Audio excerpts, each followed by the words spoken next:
Sean Finnegan, and you are listening to Restitutio, a podcast that seeks to recover authentic Christianity and live it out today.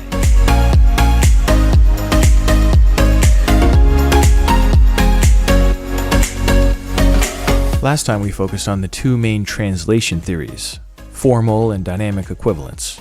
This time we need to take a look at 5 major default decisions translation teams make at the outset, which include 1, the units of measurement and currency that they use, 2, Hebrew idioms, 3, English vocabulary, 4, editorial enhancements, and 5, how to translate God's name.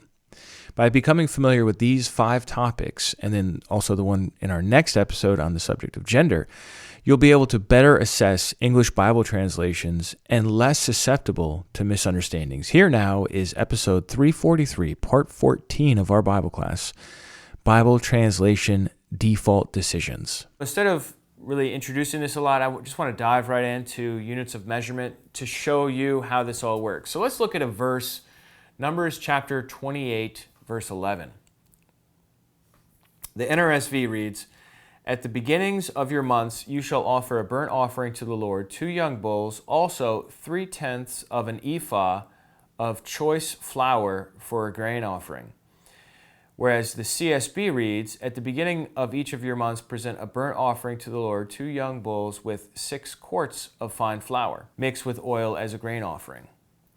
All right, so this verse illustrates for us the difference between preserving the original units found in the Hebrew text, or the Greek text, or converting them to accessible units that people would be familiar with. So the NRSV rendered it very exactly. This is what a formal equivalence translation does, right? They stick to the original as much as possible. 3/10 of an ephah. Let me ask you a question. When's the last time you went to the store and bought an ephah of grain? Nobody buys in ephahs. I mean, maybe bushels, but not ephahs. So this really is a question that translators have to decide on ahead of time. Are we going to convert everything, or are we going to preserve the original units and put the work on the person to do the conversion, put the work on the person to figure it out? A lot of times your more literal translations are going to transfer that work to the reader, but then also supply a footnote with the conversion in it. So you can, and vice versa. The functional equivalent will give you the conversion and then a footnote with the original units in it. Other examples of units include baths, cubits, minas, shekels, and talents, or even a denarius. For example, a denarius is a day's wages. So do you want wages for a day to be in your translation, or do you want them to translate that or convert that to whatever a day's wage is worth in your part of the world where they're doing the translation? And then if so, because of economics and everything, 10 years later, the number would be totally different, or 50 years later, depending on how stable the economy is, right? So, or do you put denarius just in the text and leave it as it is? So these are all the question of units of measurement and currency. All right, moving on then, let's consider Hebrew idioms. Every language has idioms. English has so many idioms. I'm under the weather. What does that mean? It doesn't mean that it's raining on me. It doesn't mean that there's a cloud over my... No, it just means I'm sick. I'm under the weather. I'm sick. It's not rocket science. When we say that, what does that mean? That means, hey, this isn't that hard to figure out. Or hang in there. That doesn't even strike me as much of an idiom, but we know it's an idiom because when you look at each of the constituent words, it doesn't add up to the meaning that we're assigning that phrase, right? If I say to somebody who understands English as a second language, if I say to them, hang in there, what does that mean? Suspend your body from some object and hold on to it? That's what hang in there means. But what we really mean is don't quit, persevere, or bite the bullet. That means accept the inevitable. But bite the bullet, unless you're familiar with like the wartime expression of, biting a bullet during surgery, you're never gonna figure it out. Like, you just have to know that so it is with Hebrew, so it is with Greek. And it's interesting too because in the Greek New Testament, it says the people thought in a Hebrew way. You end up with some Hebrew idioms in the Greek language. We find this a lot in the Septuagint as well. So let's look at a couple of examples here. Amos chapter 4, verse 6 in the NASB says, "But I gave you also cleanness of teeth." Let me ask you a question. Does that sound like a good thing? I would love some cleanness of teeth, right? Wouldn't you love some cleanness of teeth? But this is what it says. "I gave you also cleanness of teeth in all your cities and lack of bread in all your places." That's interesting. So lack of bread does not sound like a good thing. The NIV translates it, "I gave you empty stomachs in every city and lack of bread in every town." This is in Hebrew what we call a synonymous parallelism, where you have two lines saying the same thing with different words. And from that, maybe you could figure out that cleanness of teeth is something similar to a lack of bread. Well, guess what? You have clean teeth when you don't have any food. That's totally different than what we would think of. So the NASB very faithfully renders it according to the original languages and puts the onus on the reader to be able to figure this out. The NIV says, look, nobody's going to understand this. Let's just use a different body part that more communicates the same meaning today. So instead of clean teeth, empty stomach. Let's look at another example. This is Psalm 60, verse 8. The NIV reads, "Moab is my wash basin. On Edom I toss my sandal. Over Philistia I shout in triumph." I toss my sandal. Now the NIV, this is a 2011 NIV. By the way, all of my quotations from all the different Bible versions that I am going to be using for this class, I use the latest version that I have access to. All right, so we're going to talk more next time about the NIV 1984 versus the TNIV versus the 2011 update. Just assume that whatever I'm using is the latest version that's possible in the year 2020. So just to clarify that. Now, the NIV in the last slide translated the idiom, cleanness of teeth, to empty stomachs. But in this slide, it preserved the idiom, "I toss my sandal," whereas the NLT reads, "But Moab, my wash basin, will become my servant, and I will wipe my feet on Edom, and I will shout in triumph on Philistia." So these are all parallel, but really the most important one here is, "I will wipe my feet on Edom." So instead of toss my sandal, it's wipe my feet. Now, does that make a little more sense to us? Sure. When's the last time you tossed your sandal? And what did it mean? Did it mean that you were wiping your feet on somebody? Did it mean you were disgracing them or humiliating them? No, it just meant that you were throwing your sandals across the room, right? It didn't mean anything. So the NLT found a functionally equivalent phrase for this, whereas the NIV interestingly enough, preserved the original. Now, should we expect, this is a question that translators decide at the outset, should we expect readers to do the research when they encounter a Hebrew or Greek idiom, or should they sanitize it? Should they just translate it out and substitute an English equivalent that's easy to understand? This is what translators decide at the outset. All right, moving on then to our third category of these default decisions, English vocabulary. Do you preserve the Bible's technical terminology? We talked about this a little bit last time. Justification, sanctification, regeneration, propitiation, atonement, these kinds of words. These are the kinds of words the Bible uses. You render it into English, this is what it's going to sound like.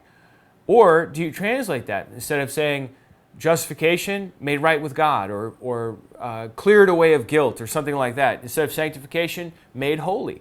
So the translator is going to have to decide what kind of English vocabulary are we expecting of our readers? Is it a 12th grade level? Is it a 6th grade level? Is it, we're not going to worry about that and we're just going to be as faithful as we can to the originals, like the NASB, ESV, that style, or are we going to limit it? There are missionary Bibles that are written at like a 3rd grade level that are intentionally designed to use as few English words as possible so that you can easily get the understanding. But guess what? Now you're going to get a fatter Bible because you're spelling everything out, you're using multiple words for the same word in other places. So these are all a series of trade-offs. What about foreign groups like Pharisees, Sadducees, the Sanhedrin, even just a synagogue? Or what about the Sabbath day's journey? How far is a Sabbath day's journey? And then what about slavery? This is another major issue with English vocabulary. Do you use the term slave or do you use the term servant? And you see a lot of translations that go on either side of that particular question, because antebellum slavery in America is totally different than Roman slavery. And Roman slavery is quite different than Jewish slavery. So you've got slavery passages in the Old Testament, you've got slavery in the New Testament, and there's a lot of similarity there, but neither of them are really the same, at least to the level of nastiness that we saw in America with the slavery that was practiced before the Civil War. But if you are an American and you're reading an American English translation and you see the word slave and you're not educated about the difference between Jewish slavery and American slavery or Roman slavery and Jewish slavery, you just see the word slave, you assume somebody kidnapped and distinguished by their race and that is treated harshly. But that's not necessarily what the Bible is talking about. So some translations are going to use servant. Well, then the problem with servant is, in our way of thinking, a servant is somebody who is free to go, right? And slaves, by definition, are not free to go. That's pretty much what it means to be a slave. So these are all issues of English vocabulary that have to be decided at the outset before you even start translation. Let me show you an example of this. Matthew 5:22 in the NLT reads, "If you call someone an idiot, you are in danger of being brought before the court, and if you curse someone, you are in danger of the fires of hell." This is a famous part from Jesus in the Sermon on the Mount. The NAB, which is a Catholic Bible, although in my estimation a very good translation, reads, "Whoever says to his brother, Raka." What? Raka is actually what Matthew wrote. He did not write idiot, and he could have written idiot, but he wrote Raka. And this brings us to the subject of Aramaisms. Aramaisms are times when, especially in Mark, but also a little bit in Matthew, and I'm not sure if, I don't think John has any, but maybe Luke has a little bit, where you have an Aramaic expression preserved in the Greek Gospels that were written. So for example, this word Raka here, Matthew could have just put a Greek word there. Raka is not a Greek word, it's an Aramaic word. He spelled out an Aramaic word with Greek letters so that you would get the exact flavor of what Jesus said in this situation. And then in the next case, he says, whoever says to his brother Raka will be answerable to the Sanhedrin. Whoever says you fool will be liable to fiery Gehenna. So fool, he translated, but Raka, he did not translate. So should the translator follow Matthew's cue? Or is the translator going to put the reader's understanding first? And then last of all, the complete Jewish Bible reads, whoever calls his brother you good for nothing will be brought before the Sanhedrin, that whoever says fool incurs the penalty of burning in the fire of Gehenna. Okay, so we've got a couple of differences to look at here. First of all, the NLT translates it as idiot, the NAB translates it as Raka, and the CJB translates it as you good for nothing. Right? So these are three different ways to look at the same word. Do you translate it based on English vocabulary, or do you preserve the original? Then the second is, where do you take this person who does this thing? Do you take this person to court or the Sanhedrin? Did you notice that? You have court for the NLT, Sanhedrin for the NAB, Sanhedrin for the NJB. And then last of all, the term Gehenna in Greek is going to be translated by the NLT, fires of hell, by the NAB, Gehenna. That is not a translation, ladies and gentlemen. That's a transliteration. They just took the Greek word that was there and they spelled it in English letters, which is interesting, right? Makes you think it's a place instead of a concept. And then the CJB goes even further and sort of Hebraicizes it, Gehenna, the Valley of Hinnom, which is an actual location in Jerusalem. So these are different translations making different decisions. But it's even more than that. You have lots of other words that get transliterated in a lot of English translations, like Sheol. Sheol is a word that means the realm of the dead, roughly equivalent to the grave or the realm of the grave. In the New Testament, we see the word Hades, and it's become fashionable among translators to, instead of actually translate it as the realm of the dead or the pit or the grave, as the older translations did, to just spell it out in English letters, Sheol or Hades, rather than translating it, which always should indicate to you that there's something going on. If you're reading an English Bible and you encounter a non-English word, and it's not like the name of a person or a place, you should always say to yourself, wait a second, I thought this was a translation. So other examples would be like Selah. They never translate Selah in the Psalms, or I won't say never, I'm sure there's probably some that do. Many translations do not translate Selah because they're not really sure what it means. What about Leviathan in Job? Have you ever encountered Leviathan? Nobody ever translates Leviathan. Leviathan's a Hebrew word. It's not an English word. And they do that because they're not sure what the English equivalent should be. So these are all important questions. How far do you go in relating to the present day audience's world? That's really a question for the functional equivalence philosophy. How far do you go? At what point do you say, all right, well, we're getting too far away from the text now, let's rein it back in. Let's look at the Cotton Patch version. I mentioned this last week. This is what it says for Matthew chapter 3, verses 7 through 9. You're going to love this.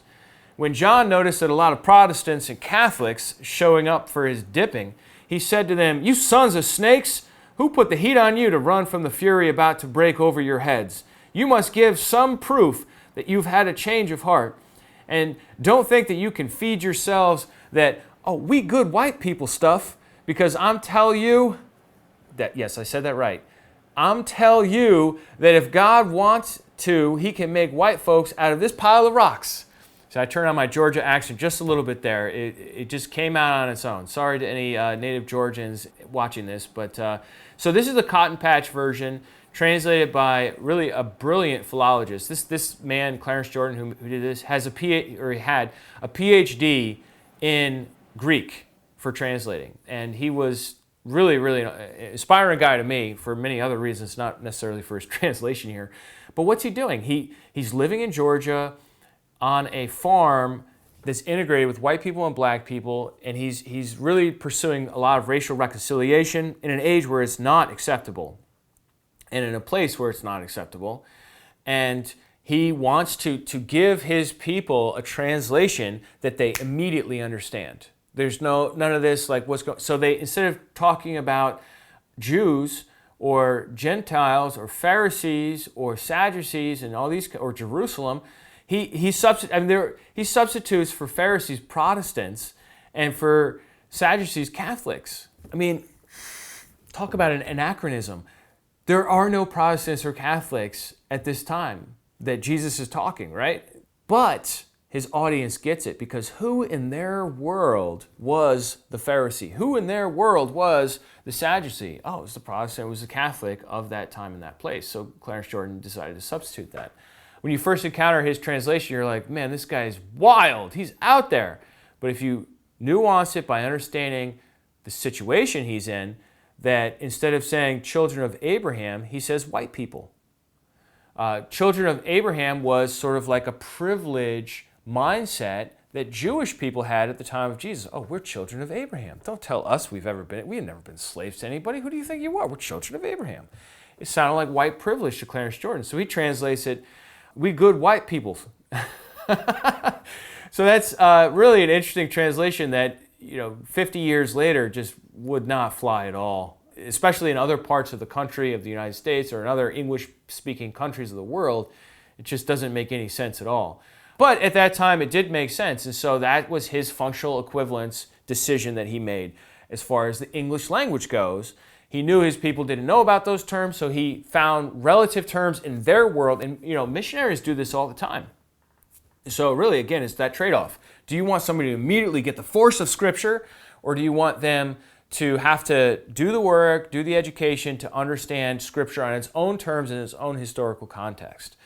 Moving on then to editorial enhancements, our fourth category. So we looked at units, Hebrew idioms, English vocabulary, now editorial enhancements. There are many types of editorial enhancements. We can't get into detail on all of them, but here are a few that I brainstormed.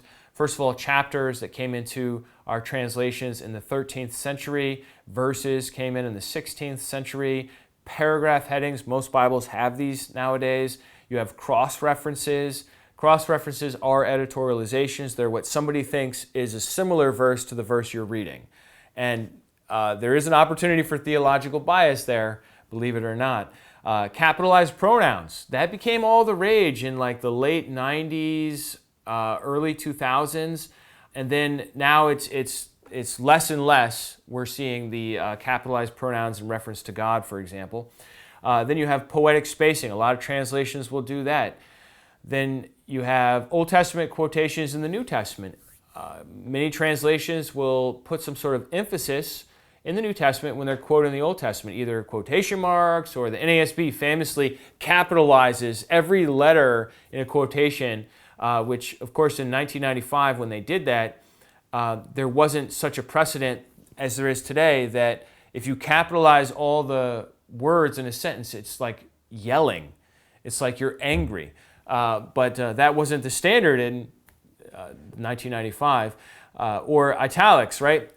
When the King James people put the italicized words in to indicate that words had been added in, it's very different than today. In the NASB, same thing. It's very different than today. Today, you italicize words to emphasize them, to give them more punch.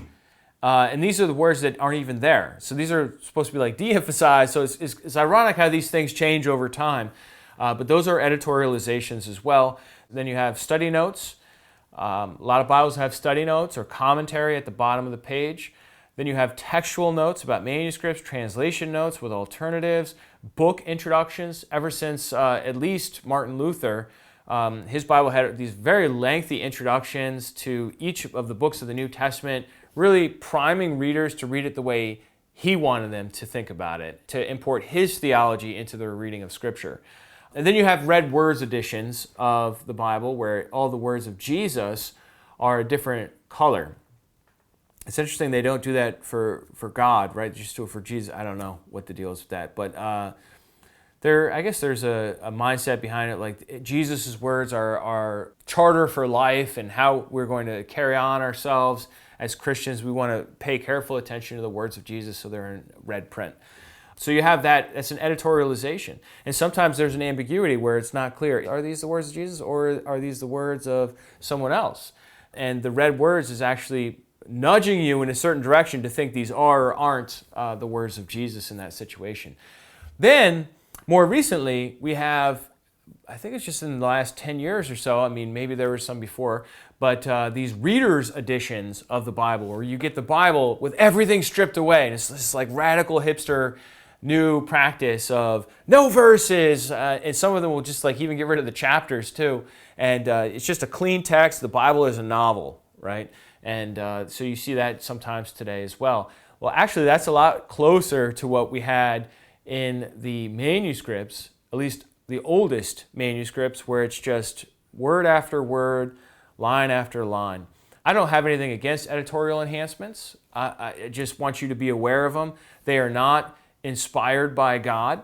They're just helpful things that the publishers are using to help you read the Bible.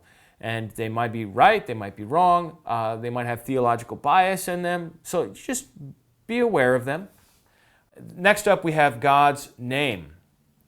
Most versions follow the Septuagint, the Old Testament translation into Greek, which translated God's name to the word Lord, Kyrios, in Greek. So English translations change nearly 7,000 instances of God's name in the Old Testament to Lord, all capitals, capital L, capital O, capital R, capital D, where it really says Yod He Vav He, or as is typically translated, Yahweh. This, I really struggle with this because you have formal equivalence, you have functional equivalence, okay? Formal equivalence would be like, all right, there's a name here, we want to correspond to that form, so you want to put a name, not a title, you want to put a name. And even if you can't get exact confidence that Yahweh is the correct pronunciation, maybe it's Yehovah, maybe it's something else, at least you want to put something in there that's as close as you can confidently get. Formal equivalence translations, by and large, do not do that. They substitute the word Lord for the word Yahweh. Functional equivalence translations, I don't know what the functional equivalent of a name is. Typically, names are just names, right?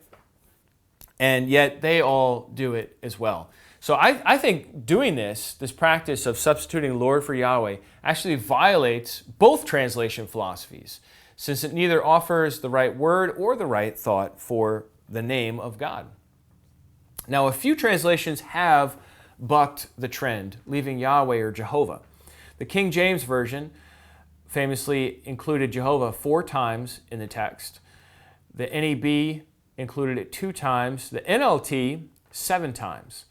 But there's only a handful of consistent translations rendering Yod-Heh-Vav-Heh as Yahweh, such as the New Jerusalem Bible, the Lexham English Bible, and the Revised English Version. Those 3 in particular are totally consistent in rendering God's name as Yahweh throughout the text. Now, I do want to mention there is another major translation with a bigger market share than any of those I just mentioned, called the HCSB, that had made a name for itself by using Yahweh some 643 times in its 2009 as well as 2004 editions of the text, but then reversed their policy in 2017, eliminating all of their 600 plus usages of the word Yahweh in favor of substituting the word Lord. So what the HCSB had done is, anytime it actually mentioned the word name, so like in the name of the Lord, that phrase, they would say the name of Yahweh. If it just said Yahweh, but it didn't use the word name right next to it, they would translate it Lord. So it was kind of a hybrid version, a little bit questionable as far as like consistency goes, where over 6,000 times they would translate Yahweh as Lord, but then they would have these other 600 times, or however many it was, where they would translate it as the proper name. And they explain their reasoning for changing from Yahweh to Lord in their very helpful document, Q&A Translation Decisions for the Christian Standard Bible. Not so easy to find, but I found it, and now you know what it says. So here are their 3 reasons for going back to Lord instead of having God's name in there. Number 1, full consistency in rendering YHWH as Yahweh would overwhelm the reader. Number 2, consistent feedback from readers showed that the unfamiliarity of Yahweh was an obstacle to reading. Many reported that they felt Yahweh was an innovation. It was some newfangled thing that the translation was doing. And number 3, the New Testament renders YHWH with the word Kyrios, which is a title Lord rather than a personal name. I'm going to read that again. The New Testament renders YHWH with the word Kyrios, which is a title, Lord, rather than a personal name. So, okay, let's take them one at a time. First reason, full consistency would overwhelm the reader. Look, man, you're changing the Bible. You're changing the Bible because you don't want to overwhelm the reader?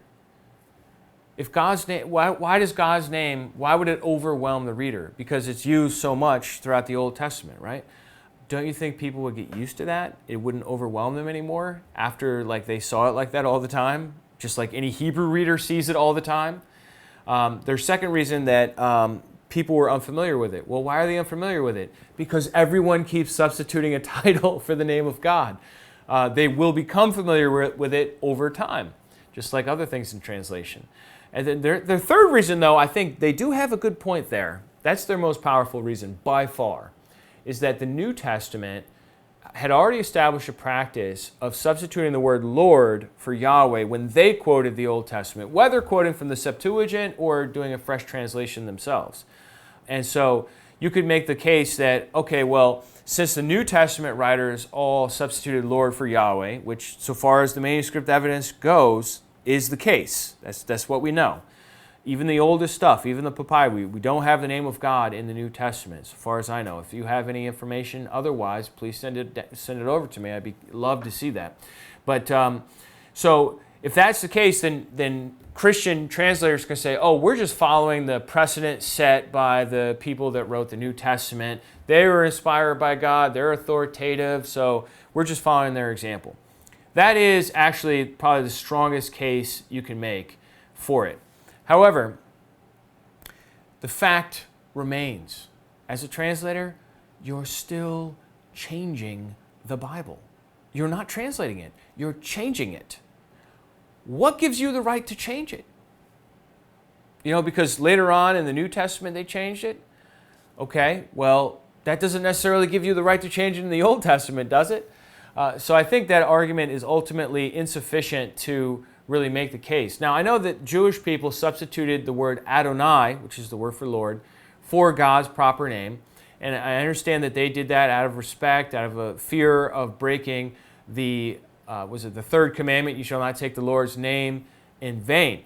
But here's the thing, Jewish people, by and large, do know that God has a proper name.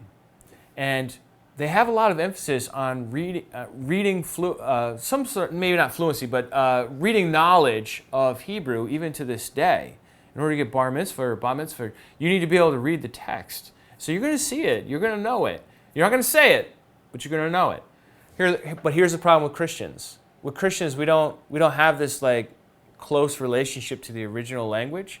So if you translate out the name of God 6,800 times or however many it is, then that's lost. It's just lost. There is no bar mitzvah where somebody's going to read Hebrew and they'll be like, oh yeah, God's true name. Yeah, we can't say that, but this is what it... There is none of that. There's none of that knowledge, right? And most preachers are not going to bring it up because it is kind of a complicated subject, right? So what we're ended up with is confusion and ambiguity where we see Lord over here and then we see Lord in the New Testament and we think, oh, Lord is Lord. And there's all this confusion. Whereas if we just translate it, what it says, then that is really solved. So hopefully as time goes on, courageous translation teams will increasingly favor honesty over tradition on this issue here. I've left out one major issue we need to address on this topic, and that is the whole issue of gender. Now, originally I was going to cover gender in this episode, but as I did research on the subject, what I learned just mushroomed into this huge full-length episode where it became clear to me that the whole issue of gender in Bible translation has driven so much over the last 30 years that it really does deserve its own episode. So we're going to save the whole subject of how do you translate gender in English Bibles for next time as we continue in our quest to understand how we got the Bible. Well, that's it for this episode. I would love to hear more from you on this. If you have any questions or comments, come on to restitutio.org and look for episode 343, Bible Translation Default Decisions, and would love to hear what your views are on each of these different subjects. Other than God's name, I tried to steer clear of inserting my own opinion on which way I think translators should go on each of these other issues. But for God's name, I am fairly settled and passionate about it. Whereas these other ones, I can see translations going either way, depending on what their overall translation philosophy is. What do you think?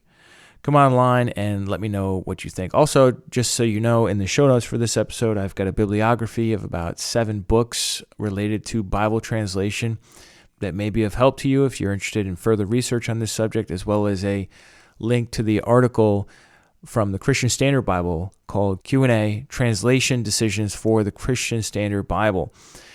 And just so you know, they recently updated that Bible again in the year 2020. So it's actually a little bit difficult to find the document that I referenced in this episode, which was the changes from the 2009 edition to the 2017. Because now if you go to their site, they have the document that discusses the difference between the 2017 and the 2020 version. So I have it in the links for the show notes for this episode if you would like to take a look at that. Thanks, everybody, for tuning in. Would love to hear from you. If you'd like to support Restitutio, just come on to restitutio.org where you can donate. Thanks, everyone who has done that. It's really helped a lot. We'll see you next time, and remember, the truth has nothing to fear.